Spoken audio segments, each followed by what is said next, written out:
There we go. Okay, cool. Right. So it's 10 o'clock.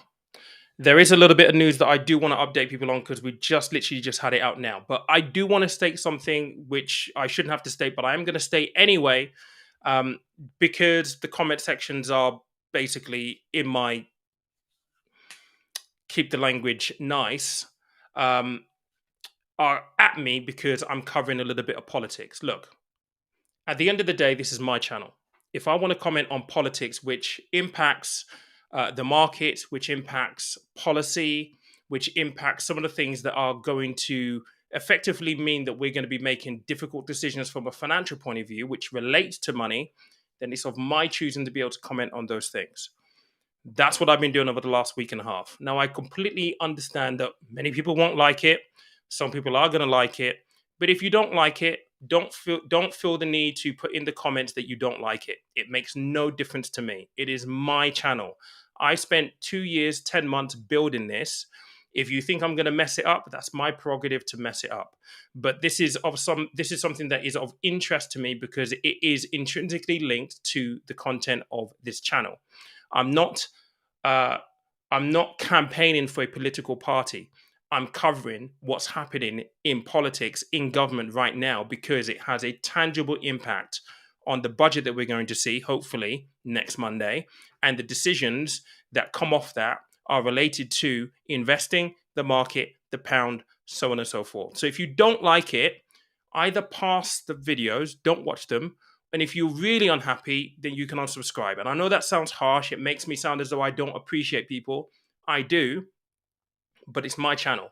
I'm going to do what I feel is right, and I'm going to do whatever I think is going to help people make better financial decisions. And by the feedback that I've been getting, people have been finding this really, really interesting. So I'm going to do what I want. If you don't like it, don't leave messages for me in the comments or be messaging me on Instagram, because people have been doing that as well. It's inappropriate. You're getting the content here for free. That's what I'm going to say, and that's going to be the end of it. Anyway, news has just come out. So we spoke a little bit earlier on about the leadership contest, so on and so forth. Boris Johnson has just pulled out. So this is some from Sky News. We're going to cover some of this at the moment. I'm a little surprised, actually, but what it does do, it now leaves two candidates in the race. So there's Penny Mordaunt and there's Rishi Sunak. We've also got a little bit of an update on the numbers of MPs that are backing them in this race now. So let's just listen to the news that it's literally just broken, probably about 10 minutes ago To from bring Sky. you some breaking news, we have heard in the last few moments Boris Johnson will not stand for the Tory leadership, saying that despite having the support of the MPs required to run, you remember he needs the support of at least 100 MPs, Boris Johnson had come to the conclusion this would simply not be the right thing to do, as you can't govern effectively unless you have a united party in Parliament. So, breaking news in the last few moments, Boris Johnson, former Prime Minister, will not be standing for the Tory leadership. He says that he did have the support of 100 MPs. You remember you need 100 MPs to get on the ballot for the leadership. So despite having that support, the number of MPs needed to run, he's come to the conclusion, and this is a quote from Boris Johnson, this would simply not be the right thing to do, as you can't govern effectively unless you have a united party in Parliament. I'm a little surprised by that because bearing in mind he actually came back from holiday as well and he actually had a campaign team as well. So I don't know whether he didn't publicly get the backing from the MPs. He said he maybe had about 102, but the count there of MPs that officially came out, publicly came out to back him was only about 59. So he could be telling the truth. He may be looking to save a little bit of face, though. I don't know. What do you think? But what this does do now, it leaves the door open for potentially Rishi Sunak becoming Prime Minister. From what I've been reading, this needs to be announced next Friday. So Penny Mordaunt at the moment has still got, I think 29 is the last count that people have got, although it says 24 on Sky. I think 29 is what people are reporting at the moment that Penny Mordaunt has gone. But she still needs to get to 100 by 2 p.m. tomorrow. If she doesn't, then Rishi basically wins. He becomes Prime Minister next Friday. It's really, really important. And I've just done this on Instagram because remember, on October 31st, we're supposed to be getting details of the budget. the detail of it, which should be signed up by the Office of Budget Responsibility. If Rishi gets signed in on, well, if Rishi becomes Prime Minister on Friday, I don't know whether or not the budget will happen on the 31st, which is the Monday. I mean, they've got the weekend, and Jeremy Hunt has worked pretty quickly when he was appointed over the weekend, this last weekend. But Rishi might have a few ideas that he wants to throw in. So we may not actually get the budget on October 31st. It will be interesting to see whether we do or not. But there is also potentially a knock on effect to the Bank of England monetary policy meeting on November 3rd, which I believe is the Wednesday of next week. So I'm sure Andrew Bailey will want to know what the budget is saying in order for them to come to the decision around what they're going to do with interest rates. He'll want to see the details. So who knows? Who knows what's going to happen? But at this point in time, it looks like Rishi Sunak will become Prime Minister next Friday, depending on the numbers that happen that Penny Mordaunt is able to gain between now and then. I think he's the favourite. I think what happens is if Penny does get over 100, it then goes to a vote. So again, the Tory members are going to have to vote. And hopefully this time they make the right decision. They are saying that Penny, and I don't know much about Penny Mordaunt, apparently she is very, very, very good and very competent as well. But I think we need a safe pair of hands at this point. So who knows? Anyway, let's just have a look and see what's going on in the comments. I want to make this a really, really quick one because I'm aware it is like 10 o'clock already. I finished most of my work, but when this came up, I was on the live on Instagram and I just thought, right, let's just put this out here just as an update here on the channel because I know that a lot of you have enjoyed doing some of this stuff. So asking here, Boris is out. Is Rishi PM now? Not officially confirmed. I think it will be confirmed next Friday if he gets, obviously, the vote from his peers, I guess, in Parliament or from the Tory members, I would say, next week. Well, everything closes tomorrow, so Penny Mordaunt needs to get to 100. She doesn't get to 100 by 2 p.m. Well, 1:59 tomorrow, then he will be the de facto winner. Someone's saying the markets like it. The pound is up. I need to have a little double check on this. The pound was at 113 to the dollar through most of the week. It dipped down to like 110 or so. But what's it saying at the moment? Currencies. GBP USD. 113.86, yeah, so up 0.774%. It's good. I mean, someone asked me on Instagram if I thought the market reaction will be positive if Rishi gets announced as the PM on Friday, and I think it will be a positive reaction because I don't know, I feel like he's going to be a safe pair of hands, but who knows? We could be completely wrong, right? It could be absolute carnage for all we know if he does win on Friday. But we'll have to wait and see, really. Thank you very much. Thank you very much indeed. Like I said, I've enjoyed doing this. It is slightly different to what we normally talk about here on the channel, but these things are intrinsically linked. So, and it's given me, I guess, something different, a bit of variety, which is great. And I enjoy being on a live like this where people actually interact and stuff as well. So, thank you.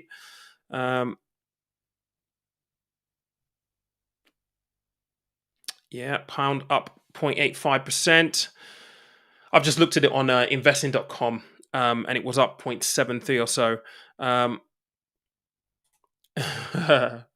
No, Sunak is an ex-employee of JP Morgan. Boris was egotistic, whereas Sunak is an ex-banker. Sunak does understand the markets, to be sure. I mean, to be fair. And I think if he were to become prime minister, the markets will recognize that he understands the principles of the market and will make fiscal and economic decisions that won't go against or cause a loss in confidence by the market. And I think that is going to bode well moving forward. The big question is going to be, will he make the right decisions for everything else? And this is where you hope that there's going to be competent leadership and he's going to have a good team around him. But I mean, he seems like he's really level-headed and he's a pretty smart guy. So at the moment, I think you just got to give him the benefit of a doubt and hope, fingers crossed, that he's going to be okay. But who knows?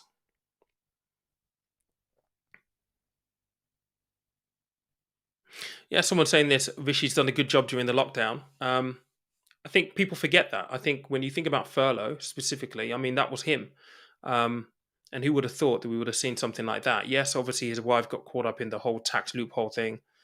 I get that completely, but the furlough scheme was his thing, and I think people forget that he's done that because he saved a lot of people a lot of financial pain by doing that.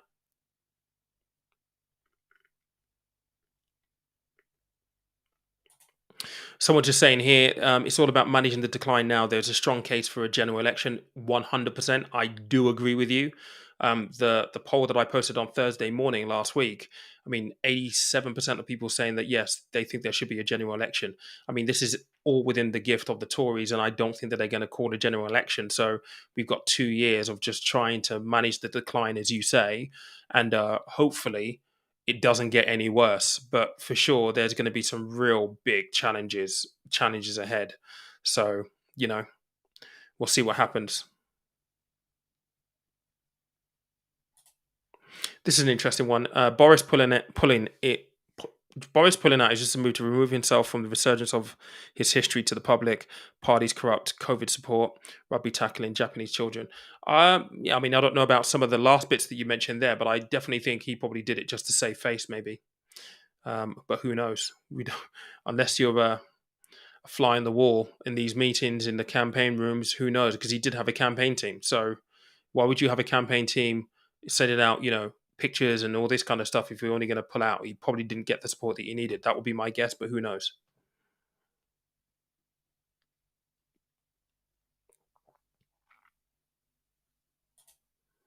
Oh, thanks, mate. I really appreciate that. Thank you, Amanda. Someone saying there he didn't want to lose, so preferred pulling out instead. I think so. I think he just didn't want to embarrass himself.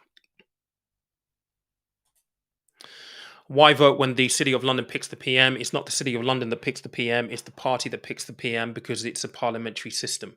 It's not the city, it's the parliamentary system that picks the PM. So the MPs have the vote of their constituents. I can never say that word. And then because they have the power, they then select who they think should be leader. It's not about the city picking the PM. That's not how the parliamentary system works. Um,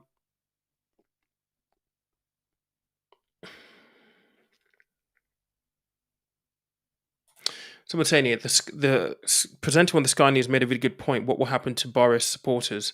What if they go over to Penny Mordaunt? That's a really good point. So I don't know. I mean, she's got 24, 29, and he had 57 publicly. So that wouldn't get her over the 100. But Rishi's at 149-ish, roughly. And there are still a load of MPs that haven't yet shown their hand. So I think what happens is Monday, 2 o'clock, the contest basically closes. Then those two who get over 100, so if Penny gets over 100, it will be the two of them. And then the Tory members basically vote. I would like to think that they would just go with the safe pair of hands in Rishi, but you don't know what's going to happen. They may prefer Penny Mordaunt over Rishi, and Penny Mordaunt might be Prime Minister on Friday. We can't predict these things, right? Um, but it is quite possible that Penny Mordaunt does get over 100. She has to do it by 2 p.m. tomorrow, but she has a chance still. I mean, it's always a two horse race. I don't think that it's really nailed on for Rishi just yet. Although I think the noises are coming out that he is the firm favourite right now.